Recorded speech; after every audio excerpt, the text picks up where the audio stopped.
Right, time now for Let's Make a Meal. There are certain cuts of meat that you just can't go wrong with, and flank steak, I believe, is one of those cuts of meat. It's just delicious. Practical Chef Craig Nasser is here with flank steak with, how do you pronounce that? Romesco. Romesco sauce. It's a Spanish thing, right? It's a Spanish sauce. It's like it's almost like their version of pesto in a way. It's got nuts in it. You can use pine. We're going to use almonds, but you can use pine nuts or hazelnuts. Okay. There's some red bell peppers in there, but we're going to go through and make that for you. Alrighty. The first thing I want to talk about is the flank steak. Great piece of meat. I marinated this piece earlier, or actually last night. So with flank steak. For marinades, for a quick marinade for beef, if you don't want to make a marinade, by all means, just use some Italian dressing. Yeah, it works really well. It's got the oil, the vinegar in it, the seasoning. If you want to throw a little more garlic, by all means. Yeah. It's a real simple thing. You probably got it in your refrigerator. Okay. So I'm going to have you put that on the grill over there. Here's the tongs. All righty, thank you. Okay. All right, while you're doing that, now for the Romesco sauce, I'm going to start with a little olive oil in the pan here, and I'm going to hit it with some garlic.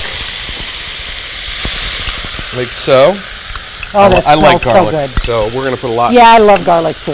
The recipe calls for, I think, a couple tablespoons. It's probably more, but I like, again, we always talk about this, make it what you like. Okay. We're also going to put a little bit of the Spanish paprika in here, because the paprika, this helps bloom it and as you roast it in the pan. Okay. Okay. Try to give me what I want here. There we go. It's kind of bunching up on it is. And how long should we cook the flank steak for, would you say? For a mid-rare, you're probably going to do about 5-6 minutes on each side. Okay. If you don't have a grill and you don't want to grill it, by all means, you can broil it. Okay. Put it in your oven with the broiler. Okay. I'm going to put a little more pepper. Okay. So what you want to do with this part of it is you want to brown this off so the garlic just starts to get brown. Now, and it is. What I've done here for this sauce is I have almonds and I have whole grain bread. Okay, the whole grain bread, what I've done is I put this in the oven in a broiler for about 2 minutes, just to kind of toast it a little bit. Okay. All right, and I'm going to put this in here, like so. And then I'm going to have you pulse it, okay, and kind of crush that up a little bit. Okay. There we go. This must not. There we go. Right? Yeah. All right. There we go. Okay. How did? You can turn it on if you want for a second.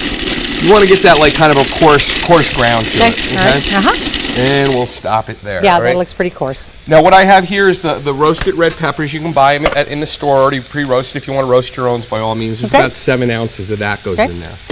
Okay. Then we're gonna hit it with some salt and pepper. Of course. And then I also want to give it the garlic and the paprika mixture. Ooh, yummy. Okay. Garlic is just divine. Oh, it's unbelievable. It makes the world of it. All right. And then we hit it with a little bit of sherry wine vinegar. All righty. It's about a tablespoon.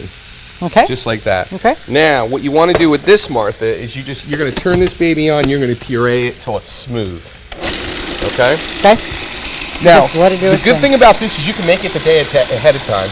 Just make sure that if you're going to serve it, you serve it at room temperature. You don't need to serve it hot. Okay. Okay.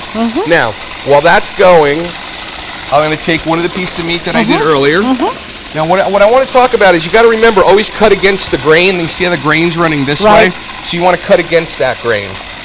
Okay, let it rest, of course, first, and then you want to slice it nice and thin, like so. Ooh, yummy. Does that look good? This is your favorite, isn't it? Yes, it is. I love flank steak. This is your Christmas present for me. Just the steak? Just put a bow on Here it? we go, the steak and everything. It's all ready for you, Martha. So then what you want to do is you want to go ahead and put this on your plate. Okay. Now you can put this on a platter as well if you want to serve it family style, and then put this in the middle. Okay. Now I have some made up here, and we can put this right on. Okay. Like so. Now this Romesco sauce can be used with vegetables, it can be used on fish, it can be used on chicken, and like I said, it can be made the day ahead of time. And so basically then you just cut off a piece and you take a little... Yup, or put it, take your fork or your knife and kind of spread it on there a little bit and do that. I'm dying to see what this thing, it looks so interesting. I'm just dying to see what it tastes like. It's a unique taste, so it's acquired. Now I know you didn't like the watercress last week. No, but it's good. You like this one.